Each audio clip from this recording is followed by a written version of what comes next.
शैतानुर्रजीम बिस्मिल्लाहिर्रहमानिर्रहीम। अस्सलाम वालेकुम प्यारे बच्चों, मैं हाजी नसीर इलियास और इस वीडियो में हम लोग करने जा रहे हैं जी जनरल मैथ क्लास 9th का।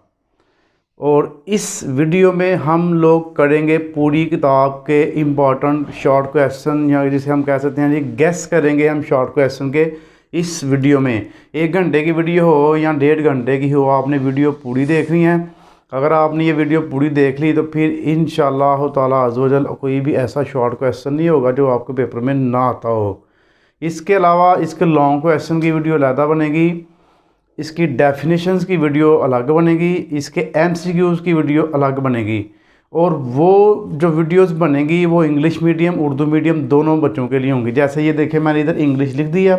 जब क्वेश्चंस हम सॉल्व करेंगे तो फिर भी इंग्लिश उर्दू साथ साथ लिखी जाएगी, ताकि जो इंग्लिश मीडियम वाले बच्चे हैं उनको भी किसी किस्म का कोई भी इशू ना हो। तो आइए जी इसको शुरू करते हैं। सबसे पहले जनरल रियाजी क्लास 9th है, इंपॉर्टेंट शॉर्ट क्वेश्चन है हमारे पास। तो पहला जो शॉर्ट क्वेश्चन है हमारे पास वो है जी, दी गई कसर को फीसद में तब्दील करें या फिर convert fractions into percentages. Fractions को परसेंटेजेस में आपने तब्दील करना है। ये 4 क्वेश्चन हैं और 1.1 में भी इन्हीं 4 क्वेश्चन को करवाया गया है। एक सवाल की अगर आपको समझ आ गई तो समझे वो पूरा पार्ट आपको समझ आ जाएगा। तो आइए देखिए जी, कुछ मैंने खुद से लिखे हैं, कुछ एग्जाम्पल से और कुछ एक्सरसाइज के अंदर से लिए गए हैं। तो करना क्या होगा, जब ये हमें उसने दी हैं कसर फ्रैक्शंस ओवर वाली रकमें दी हैं, इसको आपने चेंज करना परसेंटेज में। तो बड़ा इजी मेथड है इसका। आपने क्या करना जी, 7/20 को 100 से मल्टीप्लाई करवा देना है। इधर भी आपने क्या करना है जी, 9/20 लिख के इसको 100 से मल्टीप्लाई करवा लेना है। यहाँ पर भी यही तरीका सेम होगा। 31 को लिखना है ओवर 25 मल्टीप्लाई 100 करवा देना है। तो इन तीनों के हमारे पास क्या बन जाएंगे जी, ये आंसर्स आ जाएंगे। तो देखिए ज़रा, मैं आपको इसको कराऊँ, कोई कटिंग करने की ज़रूरत नहीं है, डायरेक्ट ही आप करें 7/20 मल्टीप्लाई 100। इसको इकट्ठे ही कर देंगे तो आपका आंसर आ जाएगा 35%। एक चीज़ आपने हमेशा ज़हन में रखनी है कि इसके साथ परसेंटेज का साइन ज़रूर करना है। जिस वैल्यू को भी 100 से मल्टीप्लाई करवाएंगे उसमें परसेंटेज का सिंबल आपने ज़रूर लगाना है। यहाँ पर भी सेम वही केस है, 9/20 मल्टीप्लाई 100। तो ये हमारे पास आ गया 45%। उसके बाद ये नेक्स्ट हमारे पास जो फ्रैक्शन है वो ये है जी 31/25 मल्टीप्लाई 100।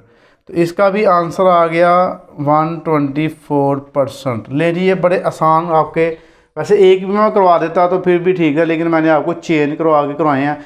कहीं से भी आपको क्वेश्चन आ रहे, कहीं से भी आ गए, आपको आना चाहिए, बस ये चीज़ है। बस याद रखना है फ्रैक्शन को परसेंटेज में करना है, यानी कि कसर को फीसद में करना होगा तो ये तरीका यूज़ करेंगे आप। अब ये वाला भी मैं आपको इसके साथ ही करवाने लगा क्योंकि ये दोनों सेम है। देखें, इशारिया को फीसद में तब्दील करें, कन्वर्ट डेसिमल इनटू परसेंटेज। इसमें भी परसेंटेज में तब्दील किया, इसमें भी परसेंटेज में ही तब्दील करना है। इसमें आपने 100 से मल्टीप्लाई करवा देना है। 0.13 मल्टीप्लाई 100। कोई इसमें रॉकेट साइंस नहीं है, बिल्कुल सिंपल सा मेथड आपका। इसको 100 से मल्टीप्लाई कराएंगे तो इसका हाली 13 आंसर आ जाएगा, और इसके साथ भी परसेंटेज ज़रूर मेंशन करेंगे आप। यहाँ पर भी हमारे पास बिल्कुल सेम यही मेथड है, 0.065 मल्टीप्लाई 100। तो इसको भी आप ऐसे ही कैलकुलेटर से 0.065 मल्टीप्लाई 100, तो ये बन जाएगा 6.5%। ले जी, कमाल हो गया ना। दोनों ही एक जैसे हैं, इसमें बस ओवर में इसको हम फ्रैक्शन कहते हैं और इसको हम डेसिमल कहते हैं, यानी कि इशारिया वाली रकम, इसको हमने परसेंटेज में तब्दील कर दिया। अब दूसरा सवाल है हमारे पास इसका, फ़ीसद को कसर की आसान शक्ल में लिखिए। ये फ़ीसद वाली रकमें हैं, ठीक है। आपने इसका ये फ़ीसद हम काट के इसको ओवर में रखना है और इसको कटिंग करनी है। जहाँ तक कटिंग होगी तो वहाँ पर आपने छोड़ देना है। देखिए जी, यहाँ पे आपने सबसे पहले क्या करना है, इसकी ये फ्रैक्शन ख़त्म करनी है। इसको ख़त्म करने का तरीका ये होता है कि नीचे वाली को साइड वाली से मल्टीप्लाई करवा देते हैं और ऊपर वाला प्लस कर लेते हैं। मतलब कि आप करेंगे 2 मल्टीप्लाई 22, 2 मल्टीप्लाई 22 44 आ गया, प्लस 1 किया ऊपर वाला ये 1 प्लस करना आपने, ठीक है। नीचे वाली को साइड वाली से मल्टीप्लाई करो, आगे ऊपर वाला 1 प्लस करना है, तो ये 45 आ जाएगा। 45 और नीचे आ गया 2, ये 2 नीचे ही रहना बच्चे, ये 2 ख़त्म कर देते हैं, और मल्टीप्लाई 100 आ गया परसेंटेज का। अब आपने क्या करना है जी, 45 लगाना है ऊपर और 200 नीचे लगा देना है। अब इसकी कटिंग करनी है। कटिंग करने के लिए देखें दोनों किस टेबल में आ रहे हैं, कैसे पता चलेगा। तो इसके एंड पे 5 है, इसके एंड पे 0 है, तो जो रकमें जिसके एंड पे 0 या 5 हो उसकी 5 से ही कटिंग हो सकती है और किसी से नहीं होगी। अब आपने क्या करना है, अगर आपको तो टेबल आते हैं ठीक है, इसको आप ऐसे कर लेंगे 5 9 45, 5 4 20 और 0 इसके साथ आ गया इस तरह। अगर आपको टेबल नहीं आ रहा तो आप क्या करेंगे, 45 डिवाइड 5 कर लेंगे, फिर भी 9 आ जाएगा, और 200 डिवाइड 5 कर देंगे तो 40 आ जाएगा। यानी कि आपने इसको अलग 5 पे डिवाइड करना है, इसको अलग 5 पे डिवाइड करना है। तो ऊपर वाले का ऊपर आंसर लिख देना, नीचे वाले का नीचे लिख देना आपने, ठीक है। ये 9 और 40 इसका आंसर बन गया, क्योंकि इसकी आगे मज़ीद कटिंग नहीं हो सकती, ठीक है जी। मैं बस एक दफ़ा चेक कर लूँ कि हमारा क्वेश्चन नज़र सही आ रहा है ना, नहीं ना नज़र आया। इसको थोड़ा सा पीछे कर लेते हैं और इसको थोड़ा सा ऊपर कर लेते हैं, ठीक है। अब 9 और 40 नेक्स्ट जो है ना थोड़ा ऊपर ही लिखेंगे, ले जी। अब जी इसका हमारे पास सेकंड क्वेश्चन है, इसको भी सेम वैसे ही करेंगे। 45 को 2 से मल्टीप्लाई कराएंगे, 1 प्लस करेंगे। 45 मल्टीप्लाई 2 प्लस 1 ये बन गया 91। 91 ऊपर आ गया और 2 नीचे, और मल्टीप्लाई 100 परसेंटेज का, ये ज़रूर आपने लगाना है। तो 91 ओवर 200 इसकी किसी भी टेबल से कटिंग नहीं हो सकती, तो इसका यही आंसर बन जाएगा हमारे पास। यहाँ पर आप आ जाइए जी क्वेश्चन नंबर 4 की तरफ। ये उसने इशारिया में तब्दील करें, उसने कहा जी इशारिया में तब्दील करें। ये हमें फ्रैक्शंस परसेंटेज की दी हुई हैं वैल्यूज़, परसेंटेज को आपने इशारिये में तब्दील करना है। पहले ये वाला मैं आपको कराऊंगा क्योंकि ये ज़्यादा सिंपल होता है, इसलिए 180 को डिवाइड करवा देना है 100 से, 180 को डिवाइड करवा देना है 100 से, 180 डिवाइड 100 तो 1.8 क्या आंसर आ गया जी, 1.8 लें जी। बहुत सिंपल सा क्वेश्चन है ये भी आपका। यानी कि करना क्या है आपने, 180 है, इसको इशारे में करना होगा तो 100 पे डायरेक्ट डिवाइड करवा देना, तो ऑटोमेटिकली आपका आंसर पॉइंट में आ जाएगा। कोई कटिंग की ज़रूरत नहीं है, कोई कुछ करने की ज़रूरत नहीं है। यहाँ पर आप आ जाइए, यहाँ पर भी सेम वैसे ही पहले आप इसकी वो होल नंबर इसके ख़त्म करेंगे। 27 को 3 से मल्टीप्लाई कराएंगे, प्लस 1 करेंगे तो कितना हो गया, 82 आ गया। कितना आ गया जी, 82। 82 डिवाइड 3 और मल्टीप्लाई इसका 100 नीचे आएगा। अब 82 ऊपर आ जाएगा, 300 नीचे आ जाएगा। कोई ज़रूरत नहीं इसकी कटिंग करने की, डायरेक्ट ही 300 पे डिवाइड करवा दें। 82 डिवाइड 300, 82 डिवाइड 300 किया तो हमारे पास आ गया 0.27। आगे 3 3 3 3 चलते जा रहे हैं, तो एक दफ़ा 3 लगा दें, ठीक है जी। एक दफ़ा 3 लगा दें तो ये हमारे पास जी इसके आंसर्स आ गए। उसके बाद आ जाइए जी क्वेश्चन नंबर 5 पर। क्वेश्चन नंबर 5 है हमारे पास, इसको मैं बाद में उर्दू इंग्लिश में भी आपको साथ लिख दूंगा, क्योंकि स्टेटमेंट मैं इंग्लिश में नहीं लिखूंगा, वो जगह पर उड़ के ख़त्म हो जाएगी। एक हॉकी टीम ने खेले गए मैचों में से 62% मैच जीते, जबकि 26 बराबर रहे। हॉकी टीम ने कुल कितने मैच हारे। इनके कह रहा है जी hockey team won 62% matches and 26% of matches are equal. बराबर का मतलब ये होगा कि इक्वल हो गया ना। And find the loss matches, आपने हारे मैच फाइंड करने हैं, ठीक है जी। इक्वल को बराबर को ड्रा भी कहते हैं, ठीक है ना। 26% आर ड्रा मैचेस, इस तरह। तो आपने क्या करना है जी, सबसे पहले लिखना जी, फ़र्ज़ किया कुल मैचेस, फ़र्ज़ किया कुल मैचेस, यहाँ कर लें लेट टोटल मैचेस। ये हमारे पास बन गए जी 100, क्योंकि परसेंटेज 100 से होती है। तो जीते मैचेस लिख लें, ठीक है, क्योंकि ज़्यादा ना। यहाँ पर आप लिखेंगे वन मैचेस, जितने जीते हैं।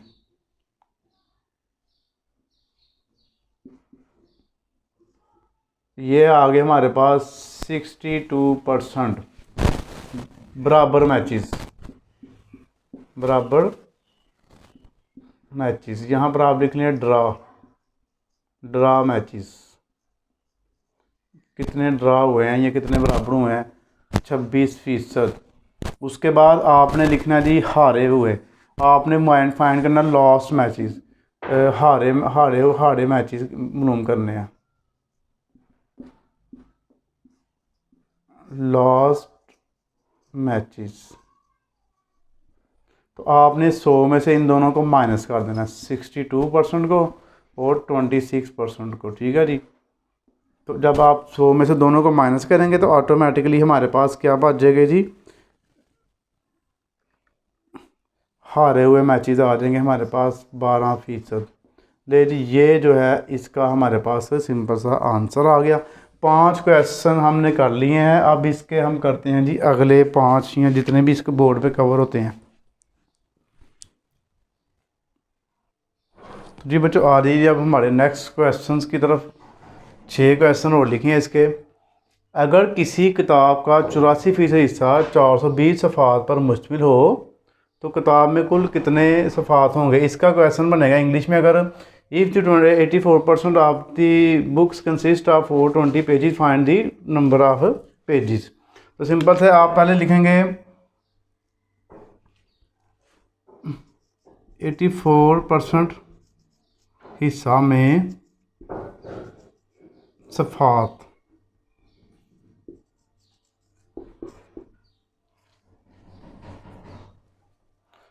अगर आपने इंग्लिश में लिखना हो तो आप लिखेंगे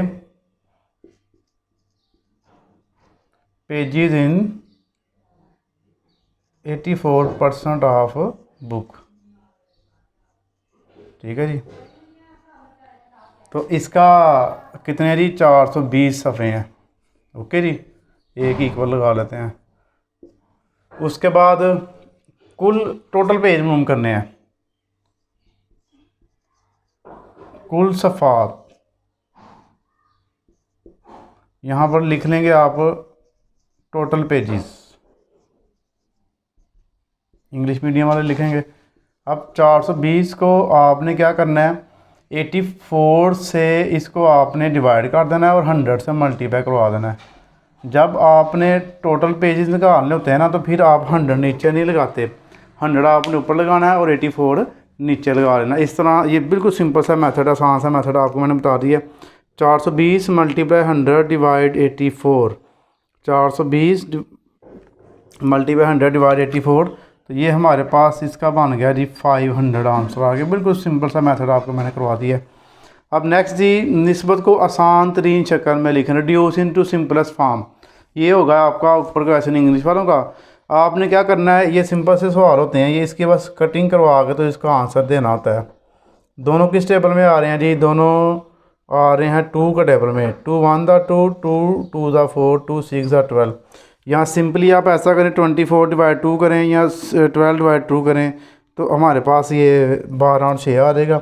अब फिर इसकी 2 से काट लें, 2 6 दा 12, 2 3 दा 6, एक दफ़ा और काट लें, 3 1 दा 3, 3 2 दा 6, 2 और 1 रेशो इसका आंसर बन गया हमारे पास। इस क्वेश्चन को कर लेते हैं, ये भी सेम वैसे ही होगा। बस आपको आइडिया होना चाहिए कि ये किस टेबल में आएगा, उसके लिए आपको टेबल याद होने चाहिए। टेबल 9 क्लास में तो बच्चों को अक्सर आ ही जाते हैं। तो देखिए 5 और 0 एंड पे, तो पहले भी मैंने आपको बताया जिसके एंड पे 5 0 हो वो 5 से कटिंग होगी। 150 को डिवाइड करें पहले 5 पे, ये आ गया 30। 275 को डिवाइड करें 5 पे, तो ये आ गया 55। अब फिर इसको दोनों को बारी बारी करें, 30 डिवाइड 5, तो ये आ गया 6 और 55 डिवाइड 5 तो 11। बस ये आगे इसकी मज़ीद कटिंग नहीं होगी, ओके जी। उसके बाद हर निस्बत को आसान शक्ल में लिखें, reduce the ratio into simplest form. ये होगा आपका। इसको भी आपने पहले इसका क्या करना है जी, दो तरीके मैंने आपको कराए हुए हैं। एक तो एलसीएम लेके मल्टीप्लाई करवा लें या इनको क्रॉस मल्टीप्लाई करवा लें। ये शॉर्ट है, 6 7 आर 42, ये आसान तरीका है। 5 10 आर 50, 5 को 10 से करवाएं, 7 को 6 से करवाएं। अब इसको दोनों को 2 पे डिवाइड करवा दें। 42 डिवाइड 2, क्योंकि 2 का टेबल में ही आते हैं। इसका 21 आंसर बन गया। और 50 डिवाइड 2 करें फटाफट, क्या आ गया जी 25 इसका आंसर आ गया। उसके बाद नेक्स्ट जी हमारे पास है ये 10 को दोनों से मल्टीप्लाई करवा लें इस तरह। ये बन देगा 120, ये बन देगा 280। इसका 0 0 ख़त्म कर दें पहले, 12 बच गया और 80 बच गया। एक एक 0 हम ख़त्म कर सकते हैं इसका। अब दोनों को 2 पे डिवाइड करवा लें, ठीक है। इसका आ जाएगा 6 और इसका आ जाएगा 14। इसको भी 2 पे डिवाइड करें, इसको भी 2 पे करें। उसके बाद फिर दोनों को करें, 2 3 6, 2 7 14। लें जी, ये इसका भी आंसर आ गया हमारे पास। नेक्स्ट जी, अगर A/B बराबर है 2/3 के, तो हो तो 6A और 5B मालूम करें। ये शॉर्ट क्वेश्चन में भी आपको आ सकता है, लॉन्ग में भी आपको आ सकता है। तो यहाँ पर आप लिखना 6A/5B। तो यहाँ पर आपने गौर करना है, ये पहली वैल्यू A की है और दूसरी जो वैल्यू है हमारे पास ये वाली, ये B की है। यहाँ पर आपने वैल्यू पुट कर देनी है। 6A की जगह पे आपने 2 लगा देना है और 5 और B की जगह पे आपने क्या लगा देना जी 3 लगा देना है। इस तरह 6 2 12, 5 3 15। अब इन दोनों की 3 से कटिंग होगी। किससे कटिंग होगी जी 3 के साथ। 3 4 12, 3 5 15। लें जी, ये इसका हमारे पास आंसर आ गया। नेक्स्ट आ जाइए जी अगले क्वेश्चन की तरफ। ये है जी तनासब, प्रोपोर्शन x/3 प्रोपोर्शन 60/15 में x की कीमत मालूम कीजिए है। Find the value of x। इंतहाई आसान और इंतहाई इम्पॉर्टेंट शॉर्ट क्वेश्चन है ये आपका।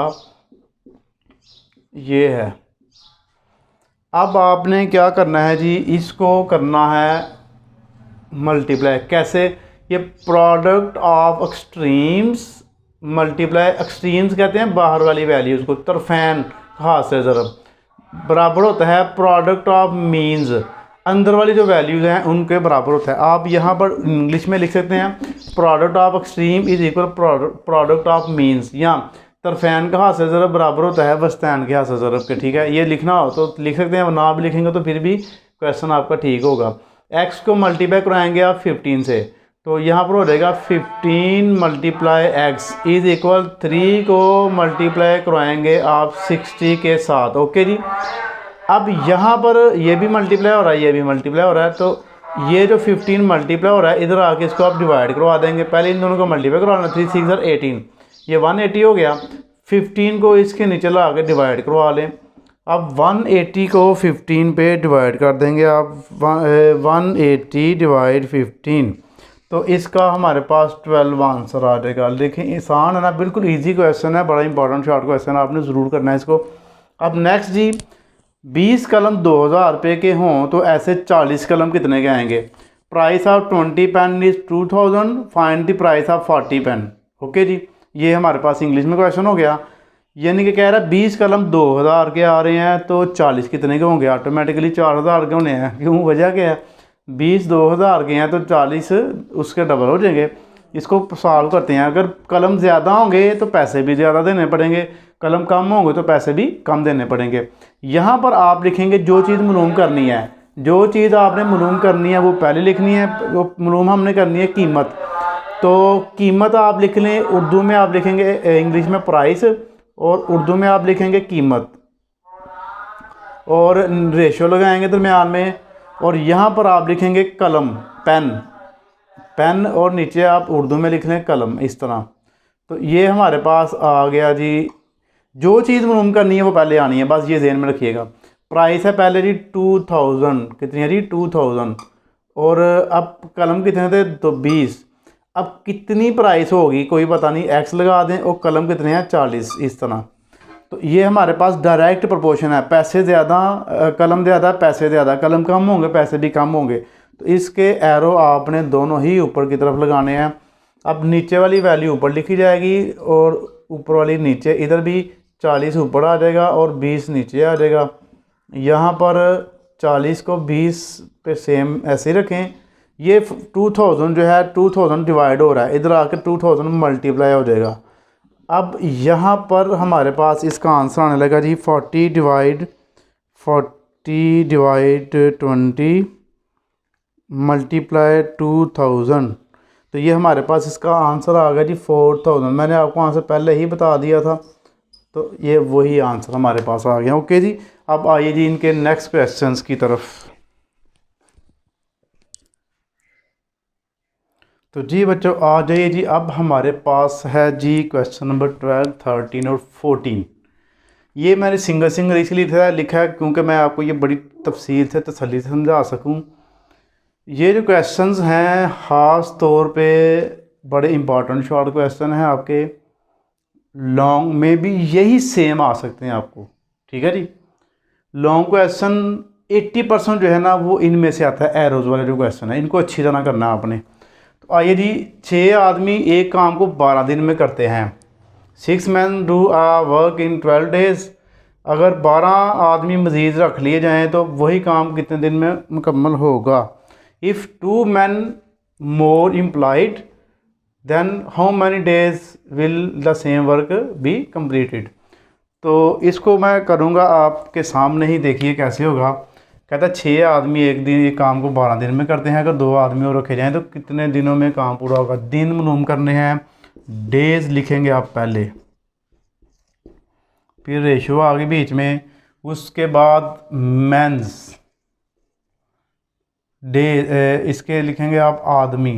ठीक है ना, मैन लिख लें, हाली मेंस ना लिखें। अब आपने डेज कितने हमारे पास 12 डेज हैं, आदमी कितने हैं जी 6। 2 आदमी और रखे हैं। अब यहाँ पर बच्चे ये गलती करते हैं, 2 लगा देते हैं और यहाँ पर एक्स लगा देते हैं। ये बहुत बड़ी गलती यहाँ पे हमारे पास हो गई। क्या वजह, क्या गलती हुई है? ये गलती हुई है, ये 2 मज़ीद आदमी रखे हैं। पहले कितने काम कर रहे थे 6, 2 और आ गए, कितने हो गए टोटल 8 हो गए। ये गलती आपने पेपर में नहीं करनी। 8 आदमी टोटल हो गए। अब इस पे बस गौर करना है कि पहले 6 आदमी थे, 2 और रख लिए तो फिर 8 बन जाएंगे आपके। अब यहाँ पर देखना आपने कि ये डायरेक्ट प्रोपोर्शन है या इन्वर्स। डायरेक्ट में हम दोनों एरो ऊपर लगाते हैं और इन्वर्स में एक ऊपर लगाते हैं एक नीचे लगाते हैं। अब डायरेक्ट में क्या होता है, एक चीज़ बढ़ती है दूसरी भी बढ़ती है, एक कम होती है दूसरी भी कम होती है। ये डायरेक्ट प्रोपोर्शन है, तनासब रास्त होता है इसे। और ये है इन्वर्स प्रोपोर्शन, एक चीज़ बढ़ती है दूसरी कम होती है, इसको हम कहते हैं इन्वर्स प्रोपोर्शन। जैसे आदमी और दिन, आदमी बनाएंगे दिन कम लगेंगे, आपके काम जल्दी खत्म हो जाएगा ना। स्पीड और आपका वक़्त, स्पीड ज़्यादा होगी टाइम कम लगेगा ऐसे। तो इसका एरो नीचे आता है। अब इन क्वेश्चन में आपने इसको पहले गौर करना है, उसके बाद इसको हल करना होता है। तो यहाँ पर आप देखिए, पहला तो एरो ऊपर ही आना होता है आपका। उसके बाद यहाँ पर आपने देखना है आदमी और दिन, मैन और डेज़। अगर आदमी ज़्यादा हो जाएँ तो काम जल्दी ख़त्म हो जाएगा, थोड़े दिन लगेंगे। अगर आदमी कम हो जाए तो काम लेट ख़त्म होगा, दिन आपके ज़्यादा लगेंगे। तो इसका एक एरो ऊपर है एक नीचे, क्योंकि ये इन्वर्स प्रोपोर्शन का क्वेश्चन है। एक्स ऊपर 12 नीचे, 6 ऊपर ही और 8 नीचे ही आएगा। यहाँ पर आप गौर करना है, जिसका एरो ऊपर होगा उसकी रकम उल्ट करनी है। एक्स ऊपर 12 नीचे, जिसका एरो नीचे होगा उसकी सेम ले आनी है, ऊपर वाली ऊपर नीचे वाली नीचे, बस ये फ़र्क होता है इनमें। 6/8 इसको मल्टीप्लाई करवा लेंगे आप 12 के साथ। तो 6/8 को 12 से एट से करवाएँ डिवाइड, 6/8 मल्टीप्लाई 12 तो 9। लो जी 9 दिन लगेंगे हमें, 9 डेज़। ये ज़रूर लिखना होता है, इसका यूनिट साथ ज़रूर लिखना होता है आपने। उसके बाद यहाँ पर आ जाइए क्वेश्चन नंबर 13। 6 आदमी एक घर को 4 दिनों में रंग करते हैं। 6 men will paint a house in 4 days। अगर 3 आदमियों को रखा जाए तो वो कितने दिन में घर को रंग करेंगे। If 3 men are employed in how many days they will take to complete the paint of the house. ऐसे कर लें, जो भी है समझ आपको आ गई होनी है। इसके बाद देखिए 6 आदमी 4 दिनों में रंग करते हैं और 3 आदमी कितने दिनों में कर देंगे। इस सवाल में ना बच्चों को वैल्यूज़ नहीं मिलती कि दिन कितने हैं, आदमी कितने हैं। ये उसने ना उर्दू में लिखी हुई है, इसलिए ये देखिए ये 3 दिन हो गए, ठीक है, और ये 4 दिन हो गए और ये 6 आदमी हो गए। अब यहाँ से आपको मिल जाएगी। तो मालूम क्या करना है, कितने आदमी रखे जाएँ, तो घर को रंग करेंगे कितने आदमी कितने अरसा में, ठीक है जी। वक़्त दिन मालूम करने हैं हमने, तो डेज़ लिखेंगे, फिर पहले आप दिन और इधर आप लिखेंगे मैन, आदमी लिखेंगे। तो पहले दिन है जी हमारे पास 4, आदमी है 6, तो अगर आदमी हो गए 3 आदमी रखे जाएं तो कितने दिन लगेंगे, एक्स ये नहीं मालूम, ये आ गया हमारे पास। तो अगर आदमी ज़्यादा होंगे दिन कम लगेंगे, अगर आदमी कम होंगे तो दिन ज़्यादा लगेंगे। मैन और डेज़ का याद रखें हमेशा, और ऊपर नीचे ही होता है, पहला ऊपर दूसरा नीचे। एक्स ऊपर लगा दें, 4 नीचे लगा दें, इसका 6 ऊपर ही रखें, 3 नीचे रखें। 6 को 3 पे डिवाइड कराएं, मल्टीप्लाई 4, इधर आके ये मल्टीप्लाई हो गया, तो ये 8 आ जाएगा हमारे पास, ठीक है ना। 8 दिन में होगा, क्योंकि ज़ाहिर आदमी हो गए हैं कम 3, तो दिन भी डबल हो जाएंगे। यहाँ पर आपने डेज़ भी लिखना है, ठीक है, डेज़ इंग्लिश वाले और जो है उर्दू वाले वो दिन लिखेंगे। अब एक क्वेश्चन हो रहा है, ये आपका लिया गया है जी रिव्यू एक्सरसाइज में से, जायज़ा मशक में से। तो इसमें हमारे पास क्या है, 8 लोग एक काम को 24 दिनों में करते हैं। 8 men will complete a work in 24 days। अगर 4 मज़ीद आदमी शामिल हो जाएं, ये 12वें सवाल की तरह है, मज़ीद और आ गए हैं। If 4 men more employed then वही काम कितने दिनों में होगा, then the same work will be completed in how many days, कितने दिनों में काम कंप्लीट होगा। तो आपने क्या करना है जी, दिन मालूम करने हैं, दिन, डेज़ आ गए, यानी कि दिन आ गए यहाँ पे, मैन आ गए यहाँ पे, और यहाँ पर आप लिखेंगे आदमी, कितने आदमी थे, कालिया गब्बर सिंह का डायलॉग याद होगा आपको। अच्छा जी, डेज़ कितने हैं जी, पहले 24 दिन, और आदमी मैन कितने हैं जी, 8 आदमी हैं जी, कितने आदमी हैं जी, 8। उसके बाद 4 मज़ीद लोग शामिल हो जाएं, आ गया ना मसला। 4 इधर 4 नहीं लिख देना, ठीक है, 4 मज़ीद आ गए हैं, इसका मतलब है 8 में 4 और आ गए, तो 8 पहले थे, 4 और आ गए, कितने हो गए, 12 हो गए। 12 आदमी कितने दिनों में करेंगे, एक्स लगा दें इधर, ठीक है। तो इस मैन और डेज़ का मैंने आपको पहले भी बता दिया, एरो नीचे ही आता है जब जो सा मर्ज़ी क्वेश्चन होगा आपका। तो इसकी ऊपर, दूसरी नीचे, और इसकी इक्वल लगाएंगे। अब ये 8 ऊपर ही आएगा, 12 नीचे ही आएगा। अब आपने 8 को 12 पे डिवाइड करना है और 24 से मल्टीप्लाई करवा देना है, तो कितने दिन आएंगे, देखिए जी, 8 डिवाइड 12 मल्टीप्लाई 24, 16 दिन, कितने जी, 16 दिन लगेंगे। सॉरी परसेंटेज को लगा दिया, डेज़ आना है, डेज़ और दिन, 16 दिन में काम कंप्लीट हो जाएगा। वजह क्या हुई है, पहले 24 दिन लग रहे थे, अब 16 लग रहे हैं, 4 आदमी बढ़ गए हैं, उन्होंने जल्दी काम खत्म कर लिया, इसलिए आपके दिन कम लगे हैं। ओके हो गया जी। अब ये क्वेश्चन जो थे कितने हुए जी, 14। ये पहला चैप्टर था आपका, ठीक है जी, पहला चैप्टर आपको कंप्लीट करवा दिया गया शॉर्ट क्वेश्चन के हवाले से। अब सेकंड चैप्टर के आपको सारे शॉर्ट क्वेश्चंस करवाते हैं।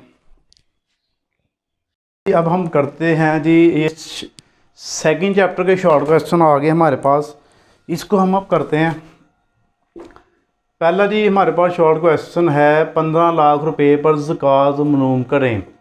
आपसे वो अंडरस्टैंडिंग बेस या क्रिएटिव क्वेश्चन क्या पूछेगा इसका ज़कात का, मुझे ये बताइए ज़रा। 15 लाख रुपए चांदी पर ज़कात निकाल लें, 15 लाख रुपए सोने पर ज़कात निकाल लें, इस तरह आपसे वो सवाल पूछ सकता है। तो आपने क्या करना है जी, इसका वही तरीका जो इस सवाल में मैं करने लगूँ। आइए, आप लिखेंगे पहले कुल रकम, यहाँ इंग्लिश में लिखेंगे टोटल अमाउंट,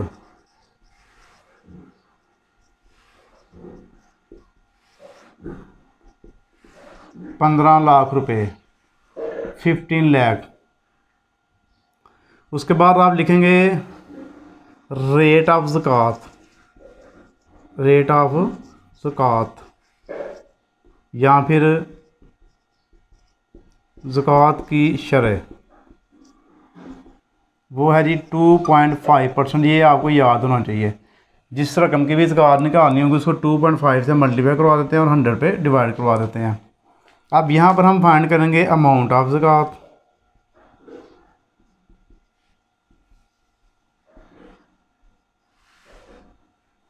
और यहाँ पर आप लिखेंगे ज़कात की रकम।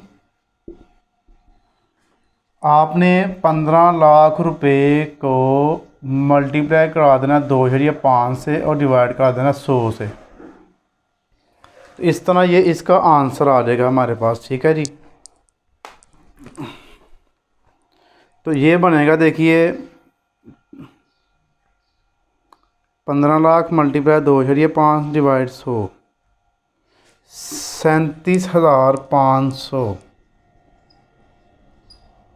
37,500। ये इसका हमारे पास आंसर आ गया। उसके बाद ये 16वां सवाल है, अगर मसनूई ज़राए से हासिल की गई चावल की फसल की मालियत 4,90,000 रुपये हो तो उशर मालूम कीजिए। If rice product produce by artificial resources, मसनूई ज़राए को हम कहते हैं artificial resources, then find the उशर।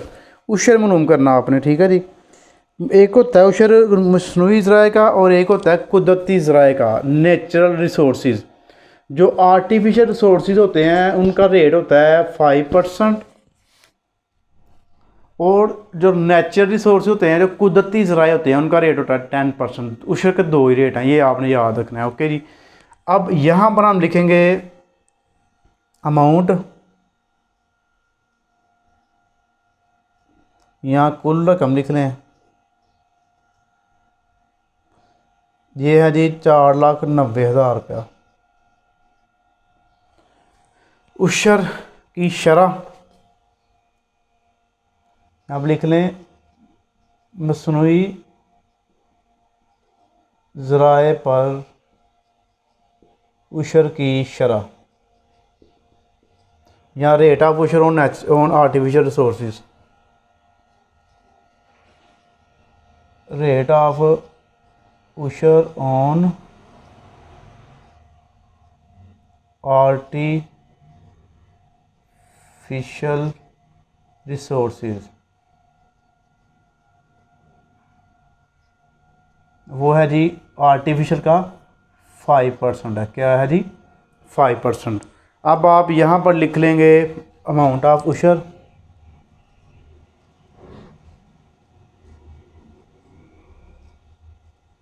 या फिर उशर की रकम।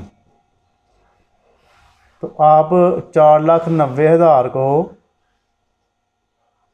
मल्टीप्लाई कर देंगे 5 से और 100 पे डिवाइड करवा देंगे। 4,90,000 4,90,000 मल्टीप्लाई 5 डिवाइड 100, तो ये हमारे पास बन जाएगा 24,500, 24,500, 24,500। ये इसका आंसर आ गया हमारे पास। नेक्स्ट जी हमारे पास है कुदरती ज़राए से पैदाशुदा चावल की फसल की माली 60,000 रुपये, 6 लाख रुपये हो, 6 लाख रुपये पर उशर मालूम करें। इनके आपने कहना है फाइंड दी उशर on ₹6 lakh produce by natural resources. Okay जी। तो नेचुरल रिसोर्सेज अगर आपने चावल उगाए हैं तो उसके ऊपर कितना उशर होगा, पहले आप लिखेंगे अमाउंट या कुल रकम। ये हमारे पास आ गया 6 लाख रुपया। उसके बाद रेट ऑफ उशर लिख लें, या वही रेट ऑफ उशर ऑन नेचुरल रिसोर्सेज वही लिख लेना। अब मैं फ़िलहाल इतना लिख रहा हूँ, रेट ऑफ उशर on natural resources, rate of उशर ऑन नेचुरल रिसोर्सेज। तो यहाँ पर आप लिखेंगे उशर की शरह, ये शॉर्ट तरीका है इसका। तो यहाँ पर हम करेंगे 10% रेट है, ठीक है, नेचुरल रिसोर्सेज। अब मसनूई ज़राए, ये आर्टिफिशियल ज़राए, आर्टिफिशियल रिसोर्सेज और नेचुरल रिसोर्सेज में क्या फ़र्क है? मसनूई में ये होता है कि आपने खुद ट्यूबवेल लगा के खुद सारी मेहनत करके पानी शानी लगा के मेहनत करके फसल उगाई है। नेचुरल ज़राए ये होते हैं कि बारिशें वगैरह हुई हैं, आपकी फसल तैयार हो गई है, आपने बस थोड़ी मेहनत की है, तो इस पर आपका खर्चा कम आता है, इसलिए इसका रेट ज़्यादा होगा। तो उशर की रकम अमाउंट ऑफ उशर लिख लें इधर, अमाउंट ऑफ उशर। तो आप 6 लाख रुपए को मल्टीप्लाई 10 से करवा देंगे और 100 पे डिवाइड करवा देंगे, तो इसका 60,000, एक ज़ीरो कम हो जाएगा। ठीक है जी, 60,000 इसका हमारे पास आंसर बन गया। ओके जी। नेक्स्ट क्वेश्चन नंबर 18 है, अगर एक शख्स ने अपने पीछे एक बेवा छोड़ी और 1.5 लाख रुपए की मालियत छोड़ी हो तो बेवा का हिस्सा मालूम करें। If a person left 15 lakh and a widow then find the share of widow. Widow का शेयर फाइंड करना है, बेवा का। बच्चे वगैरह कोई नहीं है, अगर इसका कोई बच्चा नहीं है तो फिर कैसे हम फाइंड करेंगे? देखिए, कुल अमाउंट लिखेंगे आप यहाँ पे, कुल रकम, और यहाँ पर आप लिखें, हाँ ये लिख लें,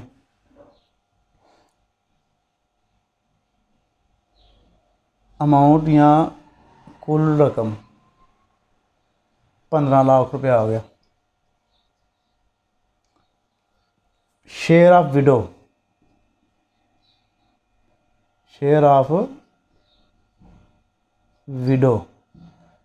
या फिर नीचे आप लिखेंगे बेवा का हिस्सा।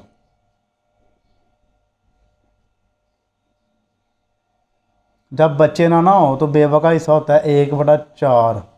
बच्चे अगर हों तो 1/8 होता है, वो सवाल आगे करेंगे हम। ठीक है, तो इसको आपने 1/4 से मल्टीप्लाई करवा देना है। ठीक है जी, सिंपल सही है। 15 लाख रुपए को 1/4 से मल्टीप्लाई करवा दें, 1 से मल्टीप्लाई करवाएं, 4 पे डिवाइड कर दें, तो 1 से मल्टीप्लाई करवाएंगे तो सेम ही आएगा ना, 4 से बस डायरेक्ट इसको डिवाइड करवा दें, तो ये बन जाएगा 3,75,000, 3,75,000 इसका आंसर आ गया हमारे पास। अब नेक्स्ट जी हमारे पास है जी सवाल नंबर 19, सेकंड चैप्टर का इम्पोर्टेंट शॉर्ट क्वेश्चन। ये लॉन्ग में भी आपको आ सकता है, ये भी लॉन्ग में आ सकता है, ये भी आ सकता है, कोई भी आपको लॉन्ग में भी आ सकते हैं, शॉर्ट में भी आ सकते हैं। इन 5 सवालों में मैंने आपकी पूरी एक्सरसाइज कवर करवा दी है। तो अब आपने क्या करना है जी, एक आदमी है, उसने 24 लाख रुपए मालिक की जायदाद छोड़ी है, इसमें से एक इसकी बेवा, एक बेटे और एक बेटी का हिस्सा मालूम करना है। ठीक है जी, यानी कि एक हमारे पास अमाउंट है 24 लाख, इसकी एक बेवा है, विडो का शेयर निकालना है, सन का शेयर निकालना है और डॉटर का शेयर निकालना है। तो पहले आप यहाँ पर लिख लें जी अमाउंट,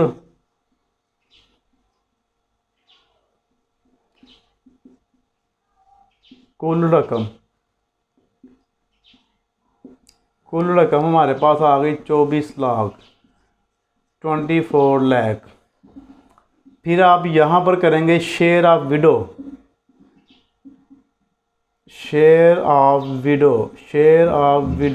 बेवा का हिस्सा। ठीक है जी, बेवा का हिस्सा कितना होगा जी, जल्दी से बताइए मुझे। 1/8। अगर तो बच्चे नहीं हैं तो फिर 1/4, अगर बच्चे होंगे तो 1/8। आप सोच रहे होंगे तो बच्चे नहीं हैं तो उसको पैसे कम मिल रहे हैं, बच्चे हैं तो पैसे ज़्यादा मिल रहे हैं, ये 1/8 से ज़्यादा हुआ, 1/4 कम हुआ ना, ऐसे ही है ना। लेकिन हमेशा याद रखिएगा, ओवर वाली रकम जितनी नीचे बड़ी होती जाएगी उतनी छोटी होती जाएगी। इसका मतलब है चौथा हिस्सा ज़्यादा है, इसका मतलब है 8वां हिस्सा। 8वें का मतलब है कि 8 हिस्से करके एक हिस्सा मिलना है। ठीक है नहीं, तो ये देखना, ये 4 हिस्से हैं, ये 8 हिस्से हैं, तो ये चौथा हिस्से वाला पैसे ज़्यादा आएंगे, इसलिए ये कम पैसे मिल रहे हैं इसको। 24 लाख मल्टीप्लाई A1 डिवाइड 100 और डिवाइड 8 ले जी 3 लाख रुपया बेवा को मिल गया। ओके जी, अब आपने क्या करना है, निस्बत बनानी पड़ेगी। जब बच्चे आ जाए ना, बेटियां बेटे आ जाए, तो फिर निस्बत बनाते हैं। यहाँ पर बल्कि बल्कि एक चीज़, एक काम कर लें, पहले बकिया रकम लिख लें। बकिया रकम, रिमेनिंग अमाउंट, ये लिखना बहुत ज़रूरी है, वरना पूरा सवाल आपका गलत हो जाएगा। रिमेनिंग अमाउंट, जैसे मैं भूलने लगा था ना, बच्चे भी भूल जाते हैं। अब आपने 24 लाख में से ज़ाहिर जो बेवा ले गई है, तो बाकी जो पीछे पैसे बचने हैं उनको डिवाइड करना है बच्चों में। तो 24 में से 3 लाख निकाल दें, पीछे 21 लाख रुपया रह गया। 21 लाख रुपया आपने एक बेटी और एक बेटे को देना है। अब इसकी निस्बत बना लें। निस्बत, एक बेटी, एक बेटा है और एक ही बेटी है उसकी, ठीक है जी। एक बेटा और एक बेटी है, तो जितने बेटे होंगे उतनी दफ़ा 2 लगाते हैं, जितनी बेटियां होती हैं उतनी दफ़ा 1 1 1 लगाते हैं, ठीक है जी। बाद में इनको जमा कर लेते हैं। निस्बती मजमुआ, इनको जमा कर लें। अब आप 2 जमा 1 कितने हो गए? 3। निस्बती मजमुआ हमारे पास हो गया जी 3 हो गया। अब बेटे का हिस्सा, बेटे का हिस्सा आपने क्या करना है जी, बेटे का हिस्सा 2 और टोटल नीचे रखना है, ये बस गलती नहीं करनी। बेटे का हिस्सा ऊपर जो होगा और टोटल नीचे रखना है। और जो रिमेनिंग रकम आई है, रिमेनिंग बकिया रकम या रिमेनिंग अमाउंट आई है 21 लाख रुपया, इसको आपने करवा देना है 2 से मल्टीप्लाई। 21 lakh multiply 2 divide 3। लो जी 14 लाख रुपया बेटे को मिल गया। 14 लाख रुपया। आप में से भी कुछ सोच रहे हैं, काश मैं ही इसका बेटा होता है तो ये 14 लाख रुपया मिल गया जनाब इनको। अब बेटी का हिस्सा निकालते हैं। बेटी को ज़ाहिर है इसका हाफ मिलेगा, खुद ही कर लें। बेटी का हिस्सा इंग्लिश में यहाँ पर लिखना होगा आपने share of son, share of son. यहाँ पर आप लिखेंगे शेयर ऑफ डॉटर,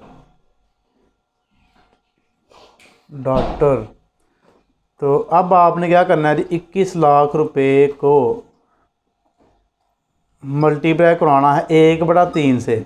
इसको इधर लिख लें या उधर लिख लें, कोई मसला नहीं है, आंसर आपका एक ही आएगा। 21 लाख रुपए को मल्टीप्लाई कराएं 1 से, डिवाइड कराएं 3 से, या डायरेक्ट 3 पर डिवाइड करवा लें। हाँ जी, तो 7 लाख रुपया मिल गया जी बेटी को। दोनों की मौज लग गई।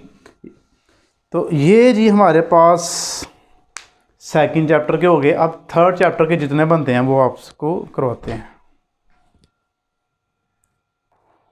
तो जी बच्चों, अब आ गए जी हमारे पास चैप्टर जो 3 है, इसके शॉर्ट क्वेश्चन शुरू हो गए हैं।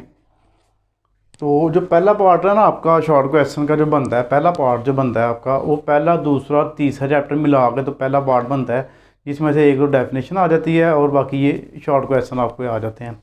तो यदि इनको करते हैं, अभी ये 3.1 में से लिखे गए हैं, 3.2 और फिर 3.3 भी है, उसमें से भी 2-3 सवाल लिखे जाएंगे। तो ये कीमतें फ़रोख्त मालूम कीजिए जब के फाइंड सेल प्राइस फाइंड करनी है। कीमत खरीद है 9600, इसको हम CP कहते हैं, कॉस्ट प्राइस। नफ़ा है 10%, इनके प्रॉफिट, इसको हम कहते हैं नफ़ा को। फार्मूला भी मैंने इंग्लिश उर्दू दोनों में लिखा है। कीमत फ़रोख्त या सेल प्राइस इज इक्वल है कीमत खरीद या कॉस्ट प्राइस मल्टीप्लाई 100 प्लस नफ़ा डिवाइड 100, नफ़े का प्रॉफिट आ गया। फार्मूला मैंने लिख लिया ताकि हमारा टाइम सेव हो जाए। तो कीमतें, ये बस कीमत फ़रोख्त का फार्मूला आप याद रख लें, आपको लॉन्ग क्वेश्चन में भी ये काम आएगा। कीमत फ़रोख्त का फार्मूला याद है, कीमत खरीद मल्टीप्लाई 100 जमा नफ़ा डिवाइड 100, या फिर cost price multiply 100 plus profit divide 100। अब आपने क्या करना है, कीमत खरीद की जगह पर 9600 लगा देना है और 100 सेम आ गया, प्लस नफ़ा कितना है जी, प्रॉफिट कितना है आपका 10 डिवाइड 100, ये हो गया। अब 9600 को आपने 110, ये जमा कर लें इसको, 110/100 हो गया। अब इन दोनों को डिवाइड करवा गए तो मल्टीप्लाई करवा लें 100 पे, तो आंसर आ जाएगा हमारे पास। आप लिखेंगे 9600 मल्टीप्लाई 110 डिवाइड 100, तो ये आ गया 10560, ये इसका आंसर हमारे पास आ गया। अब वहाँ पर दूसरा क्वेश्चन है, सेम ऐसे ही है, बस नफ़ा की जगह पर लॉस आ गया, नुकसान आ गया। तो नुकसान जब होगा तो आपने माइनस करना होता है। तो आइए जी, ये वही सारा फार्मूला, हर चीज़ वही है, बस लास्ट का फ़र्क है। कीमत खरीद आपकी 760 रुपये आ गई, 100 ऐसे ही आ गया, माइनस लॉस कर लें 4 डिवाइड 100 कर लें, तो ये 760 सेम आ गया। इन दोनों को माइनस कर लें, 96 हो गया, डिवाइड 100 हो गया। अब इन दोनों को डिवाइड करें, 96 डिवाइड 100 मल्टीप्लाई 760, तो ये आ गया 729.6। लें जी, ये हमारे पास इसका आंसर आ गया। अब नेक्स्ट देखिए जी, 21 वाला, कीमत खरीद मालूम कीजिए है। इसमें कीमत फ़रोख्त मालूम करनी थी, सेल प्राइस मालूम करनी थी, उसमें कॉस्ट प्राइस मालूम करनी है, कीमत खरीद मालूम करनी है। Find cost price. कीमत फ़रोख्त उसने दे दिया 1755 और नफ़ा उसने हमें दिया है 12 होल नंबर 1 नंबर 2। तो इसको आप चेन इधर ही कर लेते हैं, 2 को 12 से मल्टीप्लाई करवाएँ, 12 मल्टीप्लाई 2 24 प्लस 1 करें 25 हो गया, 25 को 2 पर डिवाइड कर दें तो ये 12.5% हो गया। ठीक है, 12.5 मतलब कि ये जो है ना आपका 1/2, ये 0.5 के इक्वल होता है। तो जिसके साथ भी 1/2 होगा तो आपने इसके 0.5 में कर देना है, तो 12.5 इसका आ गया। अब आपने क्या करना है जी, ये फार्मूला आपने याद करना है।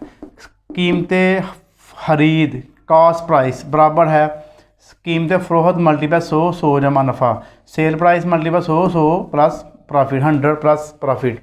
तो लॉस होगा तो इसमें भी लॉस माइनस ही करना है आपने। ठीक है, जिस तरह ये किया था ना उसी तरह ये नीचे माइनस कर देना। तो यहाँ पर सेल प्राइस यानी कि कीमत फ़रोख्त है हमारे पास 1755 मल्टीप्लाई 100 तो सेम आएगा, नीचे आ जाएगा 100 प्लस प्रॉफिट, नफ़ा कितना है जी 12.5। अब 1755 को 100 से मल्टीप्लाई कराएंगे तो ये आ जाएगा, इसके साथ 2 0 लग जाएंगे और नीचे आ जाएगा 112.5, 112.5। इन दोनों को डिवाइड कर दे, 175500 डिवाइड 112.5, तो इसका आंसर आ जाएगा हमारे पास 1560। ये हमारे पास आंसर बन गया। अब क्वेश्चन सेम यही है, ऊपर वाला ही है, सेम हमारा क्वेश्चन यही होगा, बस वो एक स्टेटमेंट बना देता है क्वेश्चन की। इन दोनों को मिला के उसने स्टेटमेंट बना दी। देखो, एक किताब 30% नफ़ा पर फ़रोख्त मुनाफा पर 650 रुपये में बेच दी गई, किताब की कीमत खरीद मालूम करें। A book is sold on 30% profit for ₹650, find the cost price. Cost price कीमत खरीद मालूम करनी है आपने। ठीक है, सेम वही क्वेश्चन है आपका, कोई चेंजिंग नहीं है, बस स्टेटमेंट बना दी उसने सवाल की। तो कीमत फ़रोख्त है 650, सेल प्राइस है 650 मल्टीप्लाई 100 और नीचे आ जाएगा 100 प्लस प्रॉफिट कितना है जी 30%। इन दोनों को ऊपर मल्टीप्लाई करवा लें, 650 मल्टीप्लाई 100 तो ये 2 0 इसके साथ आ जाएंगे, नीचे आ जाएगा 130। अब इन दोनों को डिवाइड करवाना है आपने, 6500 डिवाइड 130 तो ये आ गया 500 इसका आंसर हमारे पास आ गया। अब जो क्वेश्चन मैं अगला करने जा रहा हूँ वो आपका इंतहाई इम्पोर्टेंट है पेपर पॉइंट ऑफ व्यू से। क्यों कि ये अक्सर पूछता है वो। इसमें 2 तरह के क्वेश्चन है, एक प्रॉफिट वाला और एक लॉस वाला। प्रॉफिट वाला मैं आपको करवा रहा हूँ, लॉस वाला आ गया तो वो भी आपने कर लेना, मैं आपको बता दूंगा वो कैसे होना है। एक बाईसाइकिल को 3450 रुपये में ख़रीदा गया और 3850 रुपये में फ़रोख्त किया गया, नफ़ा फ़ीसद मालूम कीजिए। If a bicycle is purchase for ₹3450 and sold for ₹3850 and find the profit percentage. Profit percentage आपने फाइंड करनी है। अच्छा जी, कीमत खरीद लिखिए, कीमत खरीद कॉस्ट प्राइस 3450, कीमत फ़रोख्त सेल प्राइस ये है जी 3850। ओके जी, उसके बाद आपने नफ़ा फाइंड करना है इसका। क्यों कि कीमत खरीद कम है, कीमत फ़रोख्त ज़्यादा है, ये प्रॉफिट ही होगा क्योंकि सस्ती खरीदी है, महंगी बेच रहे हैं। अगर महंगी खरीदी या सस्ती बेचेंगे वो लास्ट में आ जाएगा, वो आप लास्ट वाला फार्मूला लगाएंगे। देखें प्रॉफिट का फार्मूला यानी कि नफ़ा का जो फार्मूला है हमारे पास वो क्या होगा, ये है जी बड़ी, पहले लिखेंगे आप कीमत फ़रोख्त माइनस कीमत खरीद, sale price minus cost price, ये इसका फार्मूला होगा हमारे पास। तो यहाँ से अब आपने क्या करना है जी, सेल प्राइस कितनी है 3850, कॉस्ट प्राइस कितनी है 3450, इन दोनों को माइनस करवा दें। 3850 माइनस 3450 400, लो जी 400 प्रॉफिट हो गया उसको। कितना प्रॉफिट हो गया 400। ये आपका आंसर नहीं आया बच्चे, यहाँ पे करके छोड़ देते हैं। आपका जो आंसर आएगा वो आएगा जी फ़ीसद में, नफ़ा फ़ीसद में, जैसे ये लिखा हुआ है ये फ़ीसद, ये फ़ीसद, ये फ़ीसद जो नफ़े में है, ठीक है जी। आंसर वो लिखना आपने, और अब आपने इसको फ़ीसद में चेंज करवाना है। सिंपल सा तरीका है इसका, वो ये है, आप लिखेंगे नफ़ा फ़ीसद में, प्रॉफिट परसेंटेज, क्या करेंगे आप, प्रॉफिट परसेंटेज। तो सिंपल सा फार्मूला है, नफ़ा ऊपर रखेंगे यानी कि प्रॉफिट आपने ऊपर रखना है, और कॉस्ट प्राइस कीमत खरीद नीचे, कॉस्ट प्राइस नीचे, मल्टीप्लाई 100।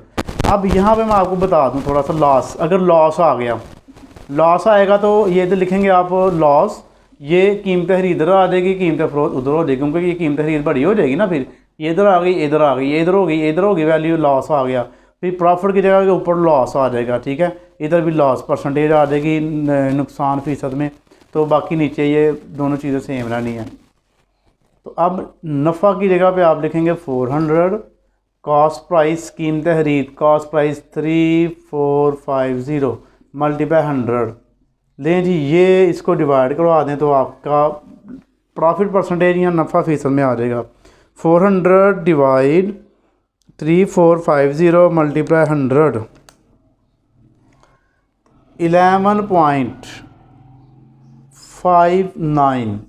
11.59%।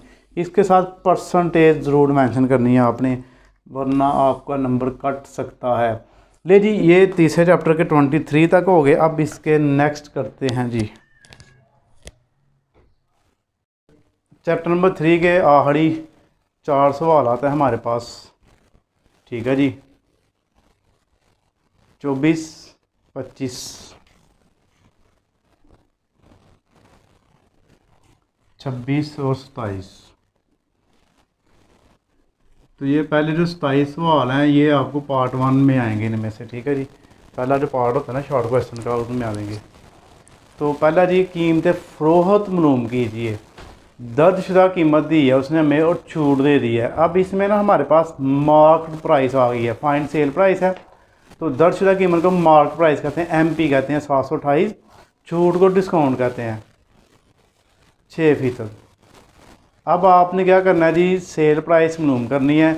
बस थोड़ा सा फार्मूले में फ़र्क है, जहाँ पर पहले आपने कीमत खरीद लगाया था वहाँ पर दर्जशुदा कीमत आ गई है, और जहाँ पर पहले नफ़ा नुकसान लगाया था वहाँ पर छूट आई है, डिस्काउंट हमेशा माइनस होगी। अब दर्जशुदा कीमत यहाँ MP ये हमारे पास है 728 रुपये। 100 में से माइनस कर दें डिस्काउंट को, 6 को डिवाइड 100 पे कर दें। अब 728 को मल्टीप्लाई करवा लें इन दोनों को माइनस करके, ये आ जाएगा 94 डिवाइड 100, और इन दोनों को डिवाइड करवा के तो मल्टीप्लाई करवा लेते हैं। ये देखिए बनेगा 728 मल्टीप्लाई 94 डिवाइड 100, ये आ गया 684.32 आंसर आ गया हमारे पास। नीचे वाला भी सेम ऐसे ही है, बस उसमें दर्जशुदा कीमत मालूम करनी है। फाइंड मार्क्ड प्राइस, कीमत फ़रोख्त सेल प्राइस 858 दे दी है, और छूट यानी कि डिस्काउंट दे दी है उसने हमें 12%। तो दर्जशुदा कीमत यानी कि एम पी बराबर होगी कीमत फ़रोख्त मल्टीप्लाई 100 माइनस छूट यानी कि डिस्काउंट।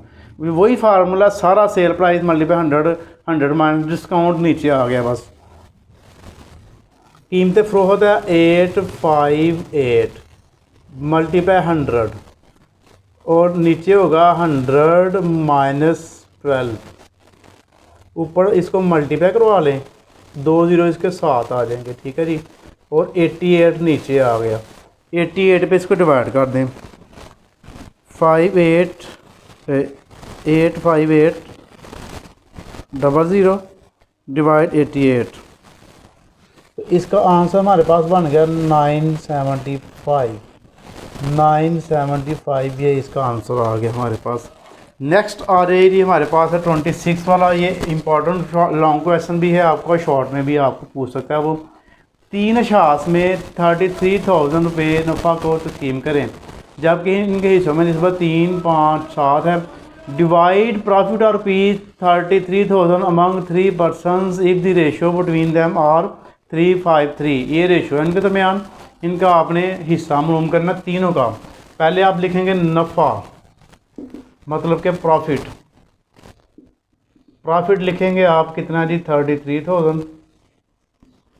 फिर आप लिखेंगे निस्बत, जिसको हम इंग्लिश में लिखेंगे रेशो लिख देंगे आप कितनी, ये है जी 353। यहाँ पर आप लिखेंगे निस्बती मजमुआ सम ऑफ रेशो,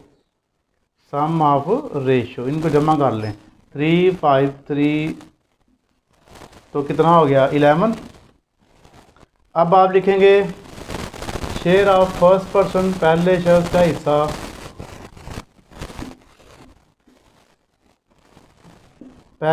का हिस्सा,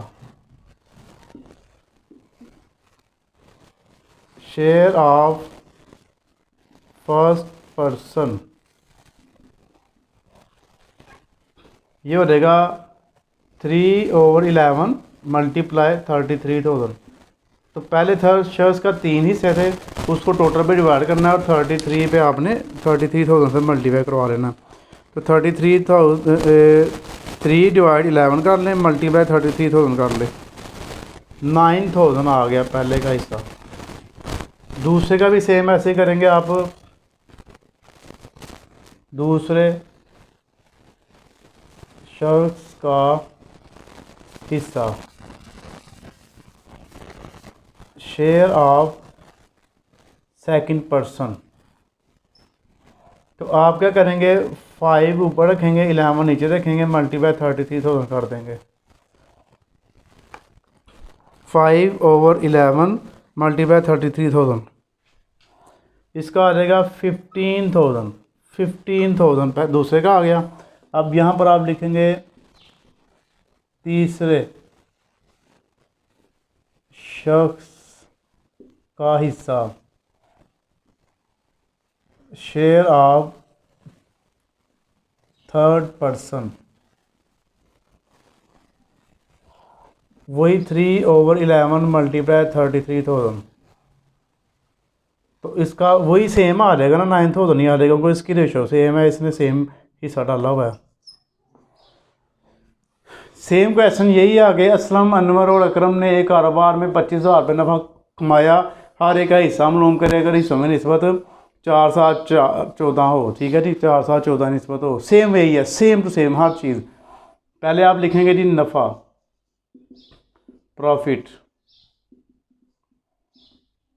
2,50,000, ठीक है जी। फिर लिखेंगे निस्बत, रेशो 4/7/14, निस्बती मजमुआ सम ऑफ रेशो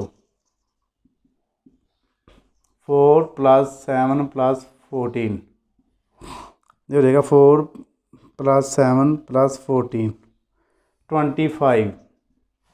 फिर असलम का हिस्सा निकले हम, असलम का हिस्सा, यहाँ पर आप लिखेंगे शेयर ऑफ असलम 4/25, पहला हिस्सा असलम का है, मल्टीप्लाई 2,50,000, इसका आंसर निकाल दें। फिर आप लिखेंगे अनवर का हिस्सा, अनवर का हिस्सा, शेयर ऑफ अनवर,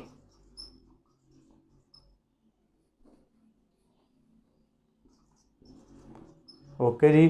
फिर तीसरे नंबर इसका लिखेंगे 7/25 मल्टीप्लाई 2,50,000, इधर इसका आंसर निकाल लेंगे। फिर आप लिखेंगे अकरम का हिस्सा, अकरम का हिस्सा, शेयर ऑफ अकरम,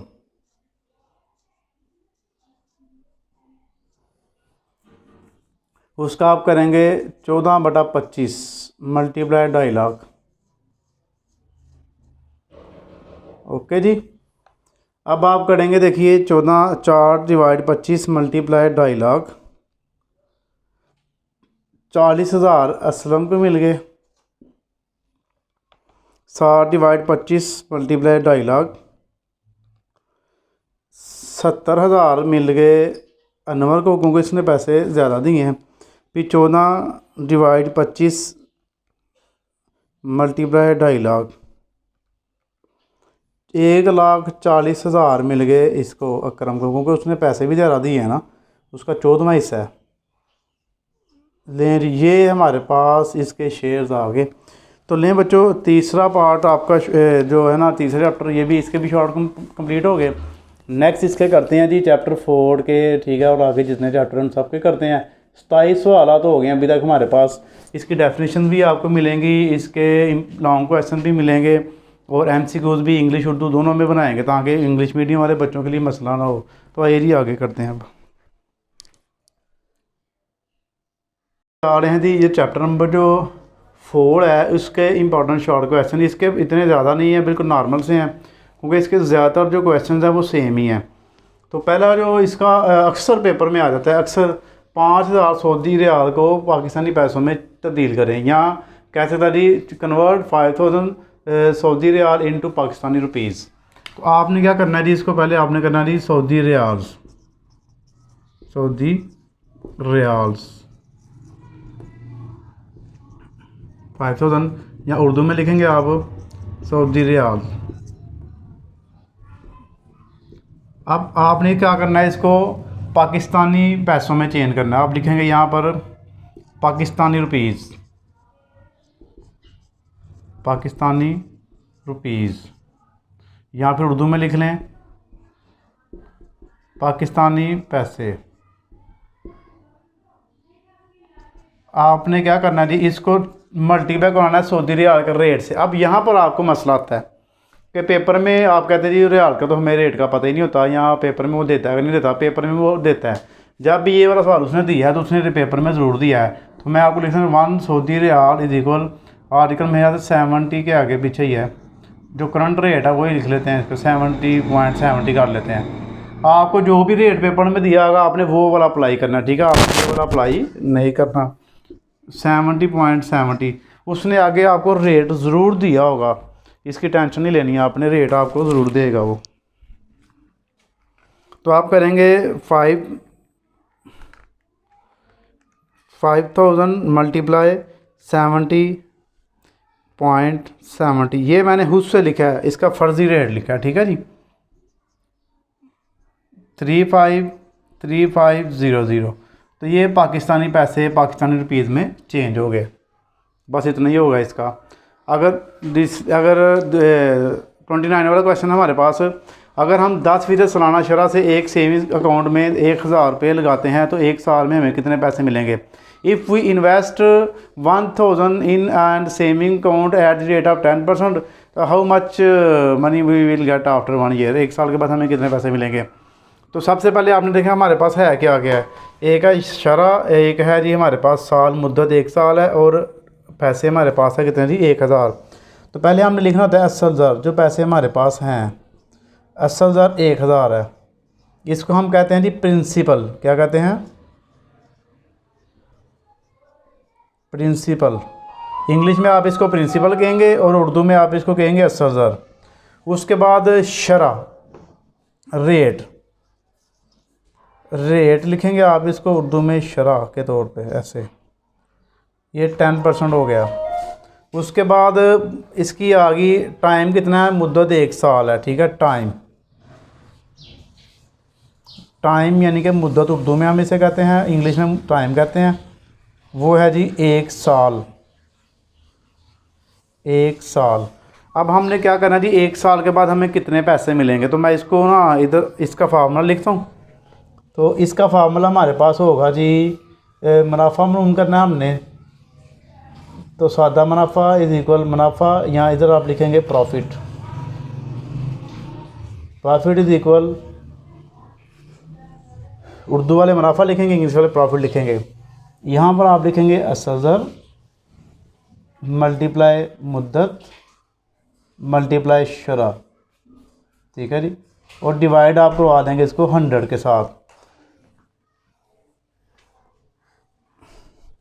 असज़र जो होता है ना, वहाँ पर आपने इंग्लिश वालों ने प्रिंसिपल लिखना है, ठीक है जी। यहाँ पर मैं छोटा सा लिख दूँ प्रिंसिपल, और मुद्दत की जगह पे आपने लिखना है जी टाइम, और शरह की जगह पे आपने लिखना है रेट। यानी कि इंग्लिश वालों का फार्मूला बन जाएगा principal multiply time multiply rate divided by 100।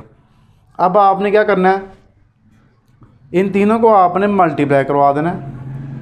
1000 multiply मुद्दत 1 साल और मल्टीप्लाई शरह कितनी है 10% ओवर 100 आ गया नीचे। इन सब को मल्टीप्लाई करवाएं पहले।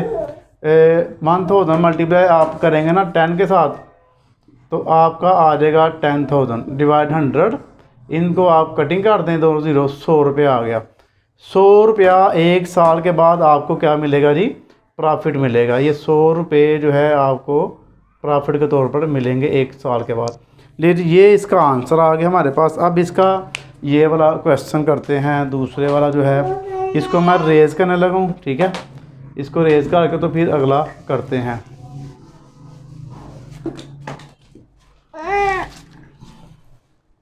बच्चे मुझे तंग कर रहे हैं, 1 मिनट मैं इसको साइड पे छोड़ दूँ।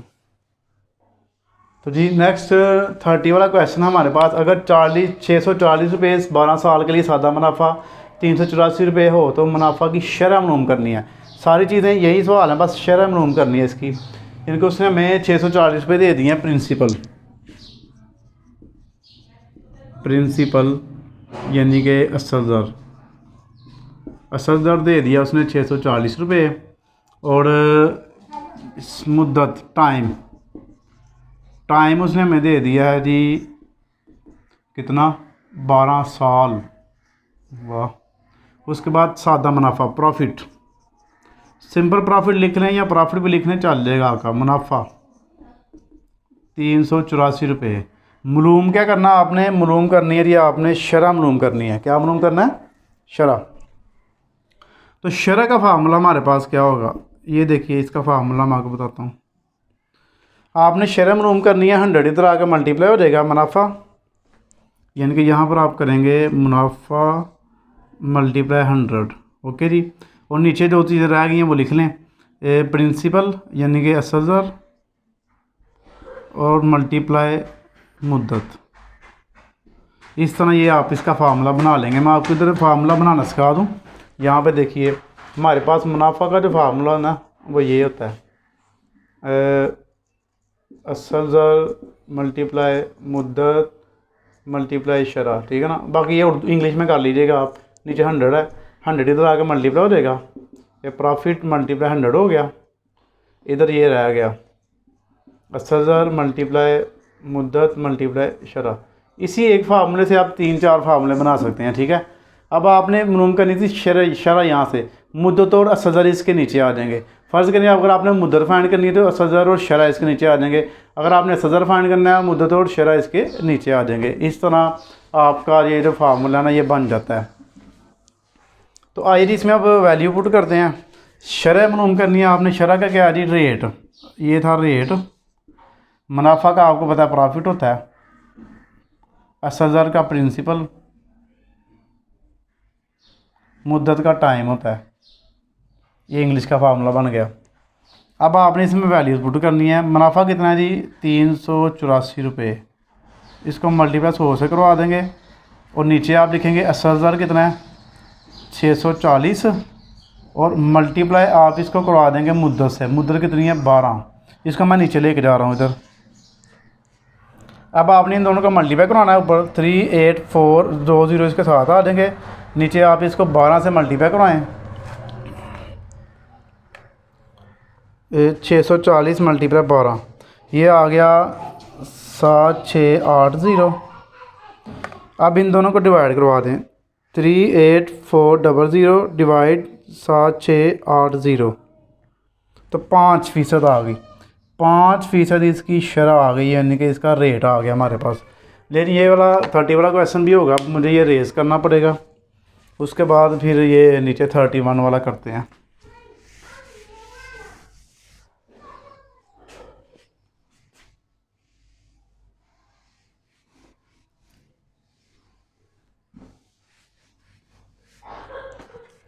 देखिए जी, पहले ये वाला कर लेते हैं 32वां। वो जो है ना कंपाउंड मुनाफे वाला, ठीक है, उसको चलो बाद में कर लेते हैं। पहले ये वाला कर लेते हैं।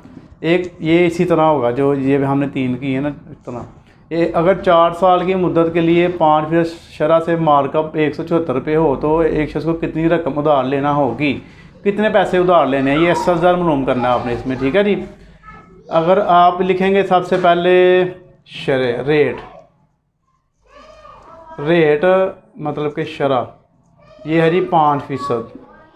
174 रुपये मार्कअप है। मार्कअप किसको कहते हैं जी, प्रॉफिट को। प्रॉफिट और मार्कअप एक ही चीज़ है, मार्कअप। ओके जी, 174। उसके बाद शरह 5 हो गई। 4 साल मुद्दत, 4 साल टाइम मुद्दत 4 साल। ओके जी, ये हमारे पास डाटा है। हमने 80,000 मालूम करना है।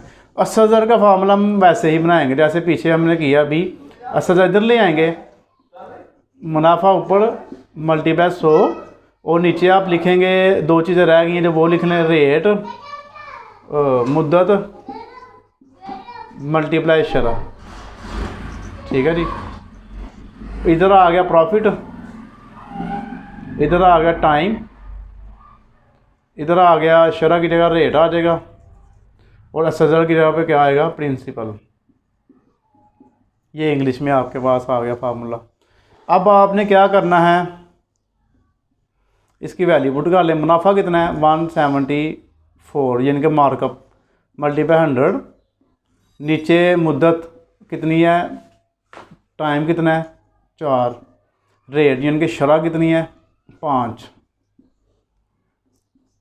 इसको 100 से मल्टीप्लाई करवा लें। नीचे 20 हो गया, दोनों को डिवाइड कर दें। 17400 डिवाइड 20 870।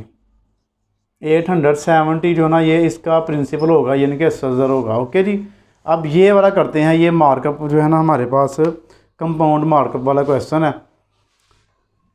तो इसमें 3 साल के लिए 5% सालाना शरह पर 4,000 रुपये कंपाउंड मुनाफा के तौर पर मालूम करें। 3 साल हो गया, इसकी रेट मुद्दत, शरह हो गई 5%, ये रेट हो गया, ये टाइम हो गया और ये 80,000 हो गया। कंपाउंड मुनाफा मालूम करना है। कंपाउंड मुनाफा वाला क्वेश्चन ऐसा क्वेश्चन है जो लॉन्ग क्वेश्चन में भी आपको आ सकता है। तो इसको करते हैं। आइए जी, हमारे पास यहाँ पर इसका डाटा बनाते हैं। पहले आप लिखेंगे प्रिंसिपल 4,000 यानी कि 80,000, उर्दू में 80,000।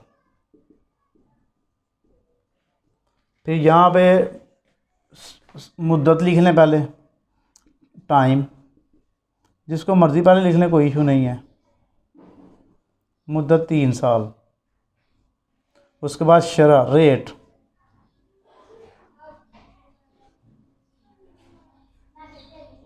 रेट हमारे पास है 5%, ठीक है जी।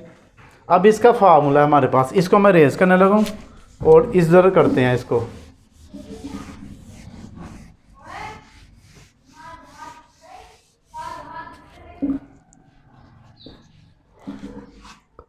अब कंपाउंड मुनाफा का हमारे पास फार्मूला तो देखिए, एक ही फार्मूला इसका, कंपाउंड मुनाफा बराबर है असदर मल्टीप्लाई 1 प्लस शरा डिवाइड 100। इधर बाहर मुद्दत आ जाएगी पावर के तौर पे और इधर माइनस फिर असदर हो जाएगा। ठीक है जी, ये फार्मूला हमारे पास। असदर की जगह पे आपको पता प्रिंसिपल आ रहा है, इसको चेंज कर लेंगे आप इंग्लिश वाले। शरा की जगह पे यहाँ पर रेट लिखेंगे आप और यहाँ पर टाइम लिखेंगे आप। ठीक है, और यहाँ पे फिर प्रिंसिपल,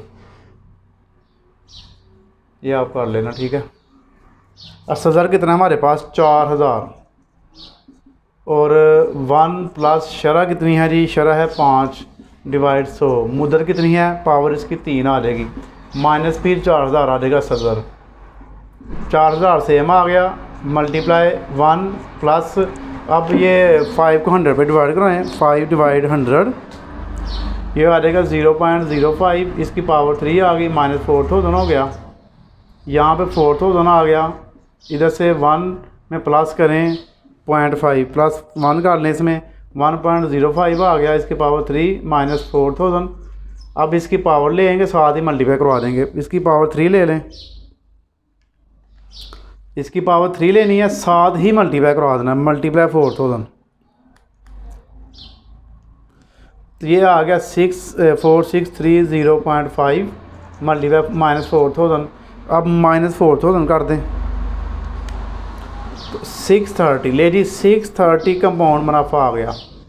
कंपाउंड मुनाफे का एक ही फार्मूला है, ये आपने अच्छी तरह याद कर लेना। आपको कोई भी क्वेश्चन आ रही इसकी वैल्यूज चेंज कर देगा वो, मेथड यही होगा, ये चेंज कर देगा, 5 चेंज कर देगा, ठीक है, टाइम चेंज कर देगा, लेकिन मेथड आपका यही होगा। ये लॉन्ग क्वेश्चन में भी आपको आता है, शॉर्ट में भी आता है। तो ले बच्चों, ये जो है चैप्टर नंबर हमारे पास 4 थे, इसके ये मैंने इतने ही करवाने हैं आपको। बाकी इसकी डेफिनेशन 2-3 आती हैं, डेफिनेशन की आती हैं पेपर में, वो आपको अलग से वीडियो मिल जाएगी। तो नेक्स्ट अब इसके आइए जी, 5वां जो चैप्टर है ना, उसको करते हैं स्टार्ट। क्वेश्चन नंबर 33, ये 5वां चैप्टर यहाँ पे स्टार्ट हो गया हमारे पास। 5वें चैप्टर के इंपॉर्टेंट शॉर्ट क्वेश्चन आपको करवाए जा रहे हैं।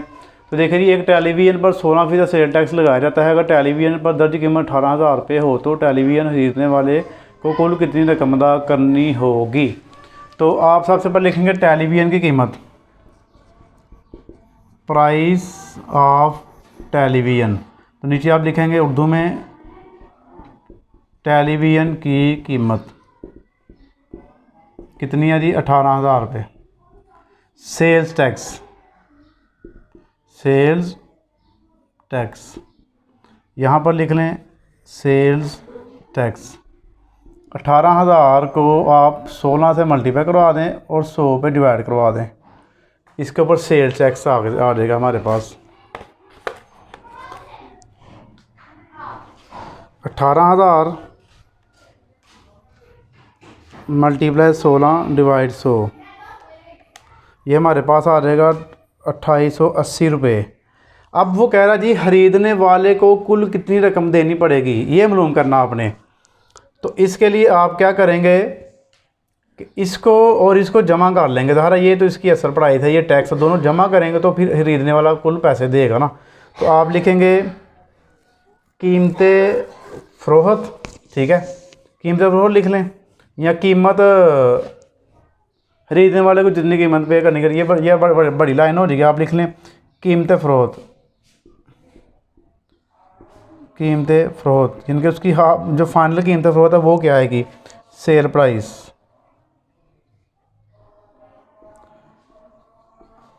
18,000 जमा 2880 रुपये, 18,000 जमा 2880, तो ये बन जाएगा 2,880 रुपये। ये इसकी फ़ाइनल प्राइस हमारे पास आ जाएगी। ठीक है जी। उसके बाद नेक्स्ट हमारे पास है कंप्यूटर वाला क्वेश्चन। ये इंतहाई अहम क्वेश्चन है आपका, अक्सर पेपर में ये आया होता है, अक्सर आया होता है। एक कंप्यूटर की कीमत 34,800 रुपये है, जिसमें 16% टैक्स शामिल है। देखिए इसके अंदर टैक्स ऑलरेडी शामिल कर दिया गया है, तो कंप्यूटर की असल कीमत क्या होगी ये मालूम करना आपने। ठीक है जी। तो आप करें जी कंप्यूटर की कीमत की कीमत प्राइस ऑफ कंप्यूटर 34,800। ओके जी। अब इसके अंदर सेल टैक्स कितना जी? सेल टैक्स ये है जी 16% इसके अंदर ऐड है। इंग्लिश में लिख लें सेल्स टैक्स। अब फ़र्ज़ करना है हमने हमारे पास कंप्यूटर की असल कीमत है। फ़र्ज़ किया असल कीमत, लेट ओरिजिनल प्राइस कितनी है? 100 है। तो 16% टैक्स के साथ कीमत क्या हो जाएगी इसकी? ये असल प्राइस है, इसके अंदर टैक्स जमा हो जाएगा तो 116 हो जाएगी। 16% सेल्स टैक्स के साथ कीमत 100 में 16 जमा कर लें, 116 हो गई। यहाँ पर आप लिखेंगे प्राइस विद 16% सेल्स टैक्स, ये इंग्लिश वाले लिख लेंगे। अब आपने क्या करना है, कंप्यूटर की असल कीमत निकालनी है। कंप्यूटर की असल कीमत ओरिजिनल प्राइस ऑफ कंप्यूटर, आपने क्या करना है, इन दोनों को मल्टीप्लाई करवाना है। 34,800 को मल्टीप्लाई करवाना है आपने किससे? 100 ऊपर रख देना है और 116 नीचे रख देना है। इस तरह करेंगे तो आपके पास, उलट करेंगे ना इसकी वर्किंग, तो हमारे पास इसकी असल कीमत आ जाएगी। तो आपको करेंगे 34,800 मल्टीप्लाई 100 डिवाइड 116, 30,000 रुपया कंप्यूटर की असल कीमत आ जाएगी। ये आप इसको ऐसे कर लेना, ठीक है जी। अब नेक्स्ट आ रही है जी हमारे पास 35वां शॉर्ट क्वेश्चन है, 5वें चैप्टर का ही चल रहा है। ये है जी, एक फ्लैट की सालाना कीमत 14 लाख रुपए है, 14% सालाना की शरत से काबिल अदा प्रॉपर्टी टैक्स मालूम करें। इसके ऊपर सिर्फ आपने प्रॉपर्टी टैक्स निकालना और कुछ नहीं करना। पहले आप लिखेंगे फ्लैट की कीमत, फ्लैट की कीमत प्राइस ऑफ फ्लैट, ये है जी 14 लाख रुपए। प्रॉपर्टी टैक्स,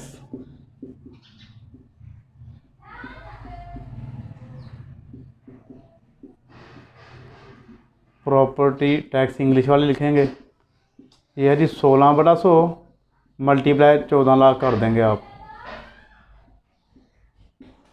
इसका आंसर आ जाएगा। तो यहाँ पे लिखेंगे 14 लाख मल्टीप्लाई 16 डिवाइड 100, तो ये आ जाएगा 2,24,000 रुपये।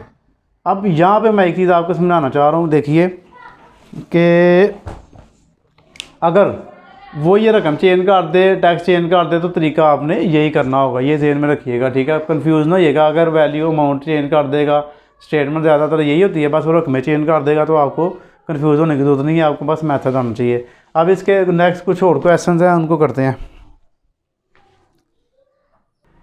तो जी बच्चों, अब हमारे पास है जी 36 वाला क्वेश्चन। एक साइकिल की कीमत 4,000 रुपये है। अगर एक साइकिल पर 16% की शरह से सेल टैक्स लिया जाए तो इसे 30 साइकिलों पर सेल टैक्स क्या होगा? यानी कि कह रहा है जी 4,000 रुपये एक साइकिल की कीमत है, इसके ऊपर 16% सेल टैक्स है, एक के ऊपर अगर लिया जाए तो 30 के ऊपर निकालनी है, ठीक है जी। ये 5.1 का पहला क्वेश्चन है, उसमें 50 पे निकालनी है, ये आपके रिव्यू से लिया गया है, इसमें 30 पे निकालनी है, दोनों एक जैसे ही हैं, ठीक है। साइकिल की कीमत, साइकिल की कीमत यहाँ पर आप लिखें प्राइस ऑफ साइकिल 4,000 रुपये, ठीक है जी। शरा सेल टैक्स,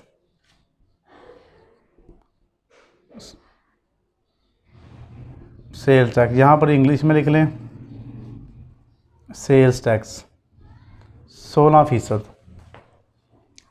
डायरेक्ट ही कर लेते हैं इसको, 16/100 कर लें, मल्टीप्लाई करवा लें आप 4000 के साथ, सेल टैक्स आ जाएगा हमारे पास 4000 मल्टीप्लाई 16/100, 640 रुपये आ गया। 640 रुपये हमारे पास सेल्स टैक्स आ गया। अब उसने कहा जी 30 साइकिलों पर सेल टैक्स निकालना है, तो आप लिखेंगे 30 साइकिलों पर sales tax, sales tax on 30 cycles. आपने इसको 30 से मल्टीप्लाई करवा लेना। ज़ाहिर है 1 पे 640 हुआ, तो 30 पे कितना होगा, इसको मल्टीप्लाई आप 30 से करवा दें, 30 से मल्टीप्लाई करवा लें, 19,200 आ गया। ये 30 साइकिलों पर सेल टैक्स आ गया। 50 पे होगा तो 50 से मल्टीप्लाई करवा लेंगे, अगर 10 पे हुआ तो 10 से करवा लेंगे। ये सिंपल सा क्वेश्चन है।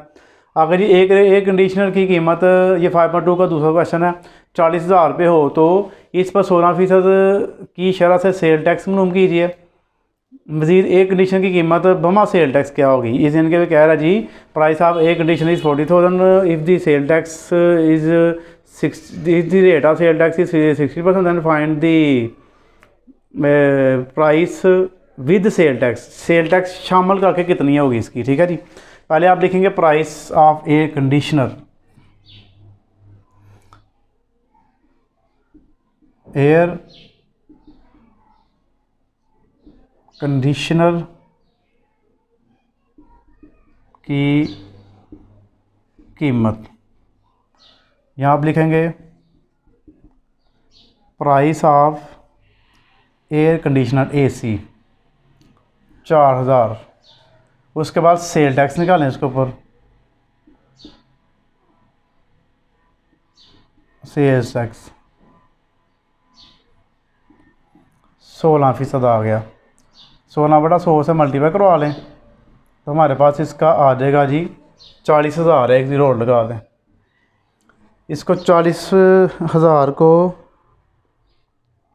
मल्टीप्लाई 16 कर दें, डिवाइड 100 कर दें, 6,400। 6,400 हमारे पास आ गया इसका सेल्स टैक्स।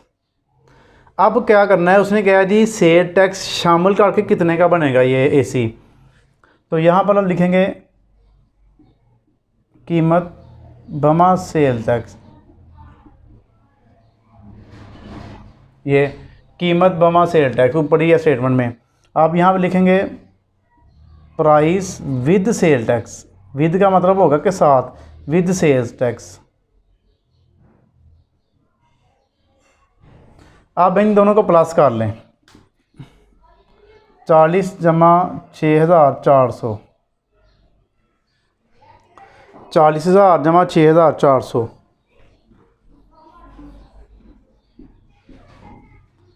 तो 46,400 हो गया सीधा सीधा ही।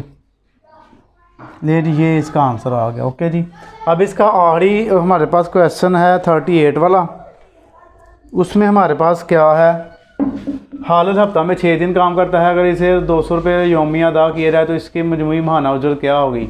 इनकी हालत को हफ्ते में 6 दिन काम करता है तो उसे डेली जो है ना 200 रुपये मिलते हैं, तो महीने में कितने मिलते होंगे। आपने लिखना है जी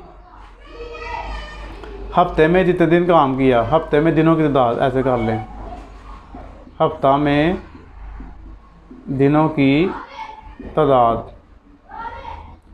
6, नंबर ऑफ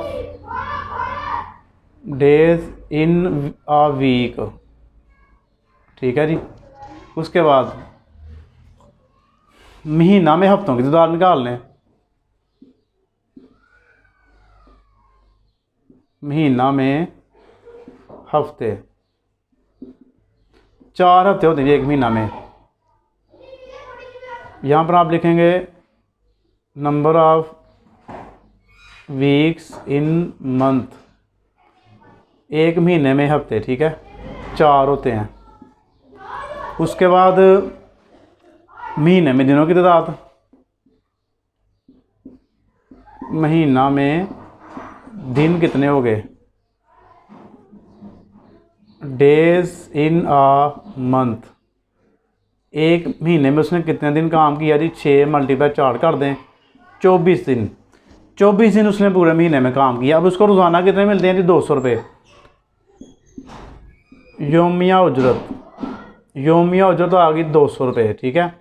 अब यहाँ पर आप लिखेंगे योमिया उजरत, नीचे लिखेंगे आप डेली इनकम, दिहाड़ी कहते हैं इसको, डेली इनकम ही लिख लें, ठीक है। रोज़ाना की इनकम, डेली इनकम 200 हो गई। महाना उजरत, महाना उजरत, तो आप यहाँ पर इंग्लिश में लिखेंगे मंथली सैलरी, ऐसे कर लें। 200 को मल्टीप्लाई करवा देंगे 24 से, क्योंकि पूरे महीने में उसने 24 दिन काम किया। दोनों को मल्टीप्लाई करवा दें तो हमारे पास क्या होगा, इसका आंसर आ जाएगा। तो 24 × 200, 4800 आ गया। 4800 रुपया इसके महीने की सैलरी बनेगी, ठीक है जी। अब ये हमारे पास हो गए कंप्लीट। अब एक क्वेश्चन मैं आपको ज़रा और बता दूं, ये 5.3 का जो है ना, चौथा 5वां, ये भी आपने कर लेना है। पहले में ना उसकी 18,000 आमदनी है, बाकी सारे उसके जो है ना अलाउंस हैं, वो आपने सारे इसमें जमा कर लेने हैं, ठीक है। 5.3 के अंदर वैसे मैंने किया हुआ है, चेक कर लीजिएगा वहाँ से। और 5वें में क्या करना है, ये उसकी 45,000 आमदनी है, बाकी सारी कटौतियाँ सारी इसमें से माइनस कर देनी है। चौथे में सारी वैल्यू प्लस करनी है, 5वें में सारी माइनस कर देनी है, बस ये है, वो आपने कर लेना।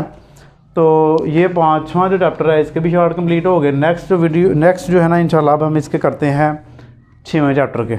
आ जाए जी।